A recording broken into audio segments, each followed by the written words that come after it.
అందరికీ నమస్తే. Digital stories కి స్వాగతం. ఈ రోజు మనం వినబోయే కథ పేరు అదొక యజ్ఞం. రచయిత బలభద్ర పాత్రుని ఉదయశంకర్ గారు రాశారండి. ఈ కథ మ్యాగజైన్ స్టోరీ. ఇంకా కథలోకి వెళ్ళిపోదాం. మనం ఒక్కగానొక్క కొడుకు మాధవ్ పెళ్లి అంగరంగ వైభవంగా చెయ్యాలని కలలు కన్న కృష్ణారావు రుక్మిణి దంపతులకు ఆడపెళ్లి వారి మాటలు తీవ్ర నిరాశ కలిగించాయి. కృష్ణారావు తన అసంతృప్తిని బయటపడనీయకుండా సిటీని వదిలి ఎక్కడో మారుమూల పల్లెటూరులో పెళ్లి చేయటం ఏంటి శ్రీనివాస్ గారు, అసలు మీ అమ్మాయి ఎలా ఒప్పుకుంది అన్నాడు కినుక వహించినట్లు. శ్రీనివాస్ చిన్నగా నవ్వి, అసలు ఇది మా అమ్మాయి కోరికే. మా మధుమతికి చిన్నప్పటి నుంచి మన సంస్కృతి సంప్రదాయాలంటే గౌరవం. పట్నంలో అయితే ఆచారాలు సంప్రదాయాల విషయంలో రాజీ పడాల్సి వస్తుంది. అదే ఊళ్ళో అయితే శాస్త్రోత్కృతంగా చేసుకోవచ్చని అన్నాడు. ఆడపిల్లవారు నవ్వుతూనే ఒక్కొక్క షరతు బయట పెడుతుంటే రుక్మిణి అహం దెబ్బతింది.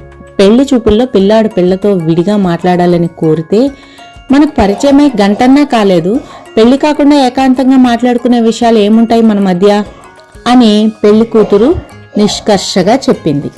రుక్మిణికి సహనం నశించింది. సంప్రదాయం పేరు చెప్పి మేము ఏది అడిగినా కాదంటున్నారు. పెళ్లి ఘనంగా చేయమంటే డబ్బు ఖర్చు అవుతుందని, ఆడంబరాలు కాదు సంప్రదాయాలు ముఖ్యం అంటూ సాకులు చెప్పారు. ఇదేనా మగ పెళ్లి వారికి ఇచ్చే మర్యాద అంటూ నిష్ఠూరమారింది. వాసంతి కాస్త ఆవేశంగా, మర్యాదలకేం లోటు జరగదు, సాకులు చెప్పే కర్మ అంటుంటే శ్రీనివాస్ భార్యను వారించి, సాకులు కాదండి, మన సంస్కృతిలో లేని pre wedding shoot, mehndi, sangeet, భారీ లైటింగ్ లాంటి వాటి కోసం లక్షలు వెచ్చించడం వృధా అని మా అభిప్రాయం. వివాహం వేదయుక్తంగా శాస్త్రబద్ధంగా జరిపిస్తాం. మన వంటకాలతో షడ్రసోపేతమైన విందు ఏర్పాటు చేస్తాం. కృష్ణారావుకి ఇదంతా చాదస్తంగా తోచింది. మీరు ఇంకా ఏ కాలంలో ఉన్నారు మహాన్ బావా? ఇవాళ రేపు ఈ ప్రీ వెడ్డింగ్ షూట్లు, సంగీత అందరూ చేస్తున్న వేడుకలే. ఇక భోజనాలంటారా, ఇది పిజ్జా బర్గర్ల కాలం. ఇంకా ఈ పులిహోరలు దద్దోజనాలు ఎవరికి కావాలి అన్నాడు వంకరగా నవ్వుతూ. శ్రీనివాస్ ప్రశాంతంగా చెప్పాడు, ఇదిగో ఇలాగే ఒకరిని చూసి మరొకరు మన వివాహ వ్యవస్థను పక్కదారి పట్టిస్తున్నారు. అసలు పెళ్లి అనేది వేడుక కాదండి, అదొక పవిత్ర క్రతువు. రుక్మిణి మొహం కందగడ్డలా మారిపోయింది. అయితే ఏ గుళ్ళోనో 3 ముళ్ళు వేయించి మమ అనిపిస్తారా ఏమిటి అన్నది ఎకసెక్కంగా. వాసంతి ఆమె కేసు ఒక్క క్షణం నిరసనగా చూసి మొహం పక్కకు తిప్పుకుంది. అక్కడ కొంతసేపు నిశ్శబ్దం విలేతాండవం చేసింది. మాధవ్ పరిస్థితి అడకత్తెరలో పోకచక్కలా ఉంది. ఈ సంబంధం తప్పిపోకూడదని అతడు లోపల 1000 దేవుళ్లకు మొక్కుకున్నాడు. ఈ ఒక్క కారణంతో సంబంధం వదులుకోవడం రుక్మిణి కృష్ణారావులకు ఇష్టం లేదు. అమ్మాయి ఏజీ బీఎస్సీ చేసి ఫీల్డ్ ఆఫీసర్ గా చేస్తుంది. మధుమతే తన భార్య అని మాధవ్ ఇప్పటికీ తేల్చి చెప్పేశాడు. మరీ పట్టుబడితే కొడుకు తమను కాదని మధుతో పెళ్లికి సిద్ధపడేలా ఉన్నాడని భయపడింది రుక్మిణి. చివరికి తనే ఒక మెట్టు దిగి, సరే పెళ్లి ఎలా చేస్తారో చెప్పేయండి, నచ్చితే ఖాయం చేసుకుంటాం, లేదంటే ఓ నమస్కారం పెట్టి ఊరుకుంటాం. మావాడు వెటర్నరీ డాక్టర్, వాడికి తగ్గ సంబంధాలు దొరక్కపోవు అన్నది విసుగ్గా. శ్రీనివాస్ కాస్త తటపటాయిస్తూ, ఊళ్ళో మాకు పెద్ద మండువా ఇల్లుంది, ఆ ఇంటి ఆవరణలో తాటాకు పందిళ్లు వేసి 5 రోజుల పెళ్లి చేస్తాం. టేబుల్ భోజనాలు, బఫే భోజనాలు అమ్మాయికి ఇష్టం లేదు అన్నాడు.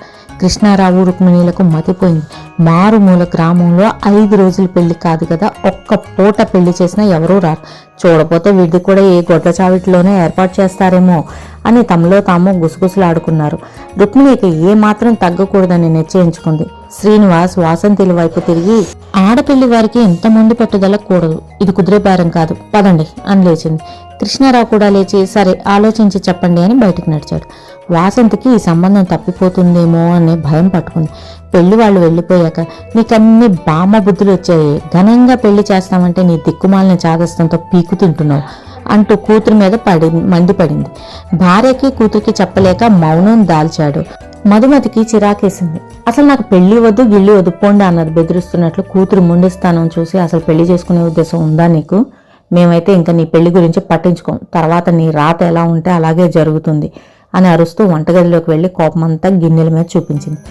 5 ఎకరాల స్థలంలో విశాలంగా పరుచుకున్న ఆ కన్వెన్షన్ సెంటర్లో కృష్ణారావు చిన్నత్తగారి మనవరాలి పెళ్లి అంగరంగ వైభవంగా జరుగుతుంది. ఏకరూప దుస్తులు ధరించిన మెరుపు తీగల్లాంటి అమ్మాయిలు అతిథులకు చిరునవ్వుతో స్వాగతం పలుకుతూ గులాబీ పువ్వులు అందించి పన్నీరు చిలకరిస్తున్నారు. మండపంలోకి అడుగుపెట్టిన కృష్ణారావు దంపతులకు తెలిసిన మొహాలు కనబడలేదు. రుక్మిణి ఆశ్చర్యంగా చూసి, అసలు ఇది మా పిన్ని మనవరాలి పెళ్ళేనా లేక వేరే పెళ్లికి వచ్చామా అంటూ సందేహంగా చూసింది. వివాహ వేదిక జనంతో కిక్కిరిసిపోయింది. వధూవరుల్ని ఆశీర్వదించడానికి అతిథులు పోటీ పడుతున్నారు.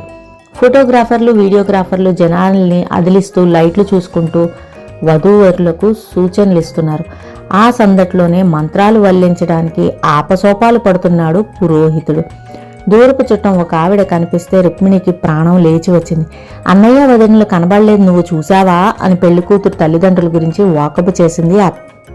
ఆ పెద్దావిడ నవ్వి, ఈ జాతరలో వాళ్ళు నీకెక్కడ కనబడతారే నీ పిచ్చి, కానీ వధూవరుల మీద 4 అక్షంతలు వేసి భోజనం చేసి వెళ్ళండి అంటూ వెళ్ళిపోయింది. ఆమె జవాబు విని బుర్ర గిర్రున తిరిగిపోయింది కృష్ణారావుకి. ఆ జనసంద్రంలో ఈదుకుంటూ వెళ్ళి వధూవరుల మీద అక్షంతలు వేసి ఫోటోలకు ఫోజులిచ్చి వేదిక దిగేసరికి తల ప్రాణం తోకకొచ్చింది. వేదిక దిగి తిన్నగా భోజనశాలలోకి వచ్చారు కృష్ణారావు దంపతులు. వివిధ తినుబండారాల స్టాళ్లతో ఆ ప్రదేశం ఒక ఫుడ్ కోర్ట్లా ఉంది. తుఫాను బాధితులు ఆహార పొట్లాల కోసం ఎగబడినట్లు జనం తోసుకుంటూ కనిపించారు. రకరకాల మసాలా వాసనలతో ముక్కు పుటాలు అదిరిపోతున్నాయి. పెళ్లి మంటపంలో హోరెత్తిస్తున్న బ్యాండు మేళాలను తప్పించుకొస్తే ఇక్కడ భోజనశాలలో డీజేల హోరుతో గుండెలు అదురుతున్నాయి. ఒక పెద్ద తెర మీద పెళ్లి వేడుక ప్రత్యక్ష ప్రసారం అవుతుంది. మరో తెర మీద ప్రీ వెడ్డింగ్, మెహందీ, సంగీత తాలూకు దృశ్యాలు భారీ బడ్జెట్ సినిమాని తలపిస్తున్నాయి. బఫేలో వడ్డించిన పదార్థాల పేర్లు అర్థం కాక చేతికి ఏది అందితే అది నోట్లో కుక్కుకుంది రుక్మిణి. విచిత్రమైన వంటకాలతో కడుపులో దేవినట్లుగా ఉంది. చెవులు చిల్లులు పడే ఆ ధ్వనులకు వికారం కూడా తోడై భళ్ళున వాంతి చేసుకుంది. భారీ అవస్థ చూసిన కృష్ణారావు చేతిలో ప్లేటు పక్కన పడే సామాను తీసుకుని ఇంటికి బయలుదేరాడు. పెళ్లికి వచ్చిన అతిథులు భోజనం సగంలోనే వెళ్లిపోతున్నా అక్కడ ఎవరూ పట్టించుకోకపోవడం ఆ దంపతులను ఆశ్చర్యపరిచింది. ఇంటికి వచ్చిన తర్వాత మా పిన్ని మనోరాలు పెళ్లి గ్రాండ్గా చేస్తున్నామని నెల రోజుల నుంచి ఓదర కొడుతుంటే ఎంత ఘనంగా చేస్తున్నారో అనుకున్నాను. చీచి, అసలు ఒక పలకరింపు లేదు, తిన్నారా లేదా అని అడిగే దిక్కే లేదు అని తిట్టుకుంది రుక్మిణి. కృష్ణారావు ఏదో గుర్తొచ్చిన వాళ్ళ మాధవ్ పెళ్లి గ్రాండ్గా చేయమని అడిగాం కదా. రుక్మిణి తల పంకిస్తూ, అవునండి, మనం అడిగినట్లు ఘనంగా పెళ్లి చేస్తే అది కూడా ఎంత లక్షణంగానే ఏడుస్తుందేమో అంటూ పేలవంగా నవ్వింది. రుక్మిణికి పెళ్లి చూపుల్లో శ్రీనివాస్ అన్న మాటలు గుర్తొచ్చాయి. మన ఆచారాలు, సంప్రదాయాలు ఎంతో గొప్పవి. వాటిలో ఇప్పటికే మనం చాలా కోల్పోయాం. ఇది ఇలాగే కొనసాగితే భవిష్యత్తు తరాలు పెళ్ళంటేనే కేవలం ఖరీదైన బట్టలు, నగలు, వంటకాలు, ఫోటోలు, వీడియోలు మాత్రమే అనుకునే ప్రమాదం ఉంది. ఆ అప్రాచ్యాన్ని ఇప్పటికైనా కట్టడి చేయాలి అని రుక్మిణి తలపట్టుకుని, బాబోయ్, మాధవ్ పెళ్లి అలా జరగకూడదు అన్నది భయంగా. భార్య మనసు అర్థం చేసుకున్న కృష్ణారావు నవ్వుతూ ఆమె భుజం తట్టాడు. అప్పుడే వారు ఒక నిర్ణయానికి వచ్చారు. మర్నాడు శ్రీనివాస్ ఇంటికి వెళ్ళి, బావగారు, పెళ్లి మీ ఊళ్ళో, మీ ఇంట్లో మీరు చెప్పినట్లే చేయండి. 5 రోజులే చేస్తారో, ఒక్క పూటే చేస్తారో మీ ఇష్టం. ఆడపెళ్లివారు, మగ పెళ్లివారు అనే భేదం లేకుండా అందరం కలిసి ఈ యజ్ఞం చేద్దాం అన్నాడు కృష్ణారావు. హఠాత్తుగా మగపెళ్లివారిలో వచ్చిన మార్పు చూసి ముందు విస్తుపోయి ఆడపెళ్లివారు మరుక్షణమే తేరుకొని ఆనందంగా అంగీకరించారు. 10 రోజుల్లో మధుమతి మాధవుల నిశ్చితార్థం ఇరు కుటుంబాల పెద్దల సమక్షంలో నిరాడంబరంగా జరిగింది. పెద్దలను వెంట తోడ్కొని పెళ్లి బృందానికి మేళతాళాలతో పూర్ణ కుంభంతో స్వాగతం పలికారు. చుట్టూ ఎదిగిన చెరుకు తోటలు, వాటి పక్కన బోర్ల నుంచి ప్రవహించే జలధారాలతో నడి వేసవిలో సైతం అక్కడ చల్లగా ఉంది. శ్రీనివాస్ తాతగారు కట్టించిన ఆ మండువా ఇంటి ముందు తాటాకు పందిళ్లు వేసి మామిడి తోరణాలు, కొబ్బరాకులు తీరుగా అలంకరించారు. కొత్త తాటి ఆకుల సువాసన, కళ్ళాపి చల్లిన నేల నుండి వెలువడుతున్న మట్టి వాసన కలగలిసిన అక్కడి గాలి అతిథుల్ని సమ్మోహితుల్ని చేయసాగింది. తెల్లవారుజామునే డోలు, సన్నాయిలు, వాద్యాల నడుమ వివాహ క్రతువు శాస్త్రబద్ధంగా మొదలైంది. వధూవరుల మంగళ స్నానాల దగ్గర నుంచి గౌరీ పూజ, వరపూజ, జీలకర్ర బెల్లం, మంగళసూత్రధారణ, తలంబ్రాలు, సప్తపది, అరుంధతి దర్శనం, స్థాళీపాకం, సదస్యం, నాగవల్లి లాంటి ప్రధాన ఘట్టాల్ని వేద పండితుడు సోమయాజులు గారు అందరికీ వివరించాడు.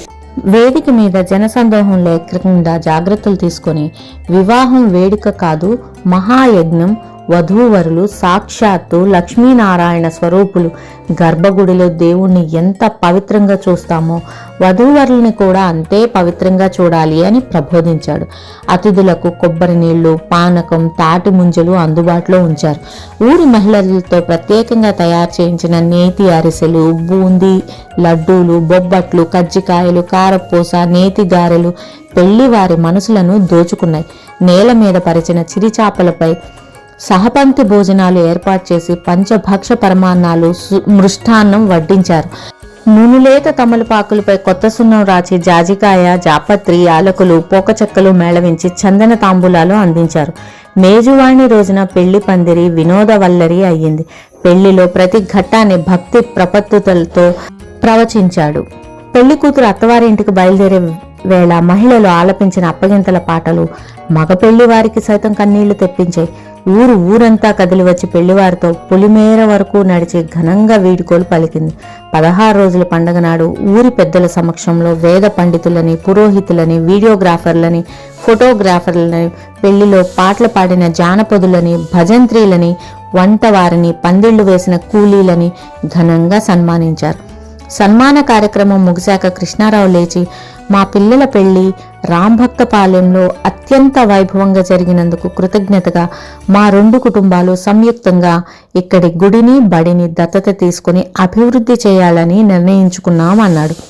ఊరి పెద్దలు పెళ్లివారిని అభినందిస్తుంటే మండువా ఆవరణలోని చెట్లు తలలూపుతూ హర్షాతిరేకలు వ్యక్తం చేస్తున్నాయి.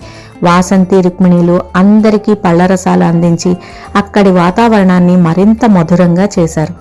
మాధవ్, మధుమతి భుజం చుట్టూ చెయ్యేసి, మేం మా ఉద్యోగాలకి రాజీనామా ఇచ్చేసి ఇక్కడే సేంద్రియ వ్యవసాయం చేయాలని నిర్ణయించుకున్నాం.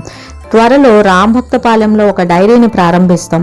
మన ఊరి యువత ఉపాధి కోసం ఇక ఎక్కడికి వెళ్ళనక్కర్లేదు అన్నాడు. సర్పంచ్ కొత్త దంపతులను అభినందించి, ఎంత చల్లని మాట చెప్పావయ్యా, మీ ఇద్దరి కళ్యాణం మన ఊరి కళ్యాణం అవుతుంటే మేమంతా పెళ్లి పెద్దలమేగా అని నవ్వాడు. ఫ్రెండ్స్, ఈ కథ ఇంతటితో సమాప్తం. మరొక మంచి కథతో నెక్స్ట్ వీడియోలో కలుద్దాం. Thank you very much for listening.